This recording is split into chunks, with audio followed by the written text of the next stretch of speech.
$47 billion gone up in flames. Once hailed as one of the most valuable startups on the planet, WeWork promised to change the way the world worked.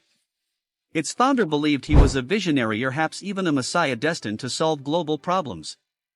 But fast forward, and WeWork was bankrupt, facing billions in lawsuits, and accused of operating like a cult. What really happened? This is a story of extreme wealth, unchecked power, and the death of a unicorn. And as we dive deeper, the story only gets crazier. Welcome to the spectacular rise and fall of WeWork, one of the wildest business stories you'll ever hear. Chapter 1: Knee Pads for Babies. Adam Neumann had anything but a normal childhood. Constantly on the move, his family relocated 13 times, leaving him feeling unrooted. One of those places was a kibbutz in Israel, a socialist commune where everyone earned the same, regardless of their work. While Adam enjoyed the sense of community, he hated the idea that effort wasn't rewarded. By 22, he had one goal: to get rich.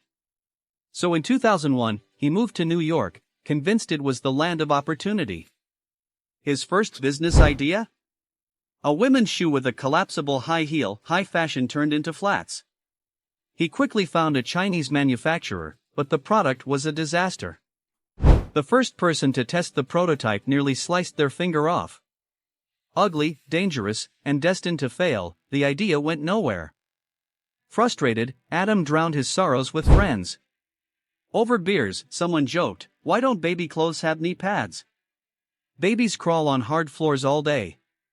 It was said in jest, but Adam took it seriously. By the next morning, he'd trademarked Crawlers, a baby clothing line featuring built-in knee pads. The slogan, "Just because they don't tell you, doesn't mean they don't hurt." With seed funding from his grandmother and a few connections, Adam threw himself into the business. His charisma made him a standout at trade shows, towering at 6 feet 5 inches among crowds of mothers, passionately preaching that no baby could be happy without knee protection. But reality soon set in. Babies had survived just fine without knee pads for all of human history. Plus, they outgrew crawling and crawlers within months. The business struggled, profits were elusive, and Adam's stress levels skyrocketed. It became clear, Crawlers wasn't the big break. If Adam wanted real wealth, he had to think bigger. Chapter 2: Green Desk. One day, Adam, barefoot and shirtless, stepped into an elevator and struck up a conversation with a stranger, Miguel McKelvey. The two clicked instantly. Miguel, introverted and soft-spoken, was the opposite of Adam. Yet they shared a bond, both raised in unconventional, communal environments. Miguel even recalled dumpster diving as a child, surviving on food stamps. Soon, their conversations turned to business. Adam had heard of someone making money renting out office space to small companies. It sounded simple, and they figured they could do the same. Adam approached his landlord, Joshua Gutman, who had empty floors in one of his buildings. The pitch was bold: "Let us take the space. We'll handle everything, and we split the profits." Gutman was skeptical. "You sell baby clothes. What do you know about real estate?" Adam fired back, "Your building is empty. What do you know about real estate?" Intrigued, Gutman challenged them to return with a business plan, except they didn't have one. Miguel stayed up all night writing it from scratch. But somehow, Gutman was impressed. He offered them several floors and even paid for renovations. They named the business Green Desk, branding it as environmentally friendly, a clever marketing spin with little substance. The model was simple but smart. Small businesses rented desks in a shared office with everything provided: Wi-Fi, printers, coffee, and even a receptionist. Contracts were short-term, offering flexibility traditional office spaces lacked. Instead of cubicles, glass dividers created an open, light-filled space, fostering community and collaboration. Rent was higher per desk than in a typical office, but people paid for the convenience and vibe. It was perfect timing. The 2008 financial crisis had left many unemployed, eager to start their own ventures.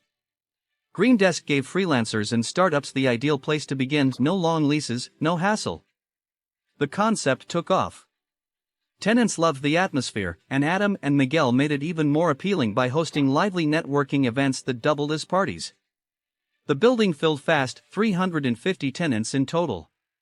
But Adam was already dreaming bigger. He pitched Gutmann a grand vision: expansion, growth, and empire. Gutmann hesitated. Expansion meant risk, long leases, unpredictable tenants, and exposure if the economy crashed again. Adam wasn't interested in playing it safe. He convinced Miguel they could go solo, lease buildings themselves, and scale as fast as they wanted. Ironically, if Adam had stayed with GreenDesk, he likely would have made millions. The model worked. It was safe and sustainable. But Adam didn't want millions, he wanted billions. So in 2009, just 18 months after launching GreenDesk, Adam and Miguel sold their stake to Gutmann for about $500,000 each. Adam even asked Miguel to hold his share of the money, fearing he'd blow it all. Instead, they agreed to invest everything into their next venture. The madness of WeWork was about to begin.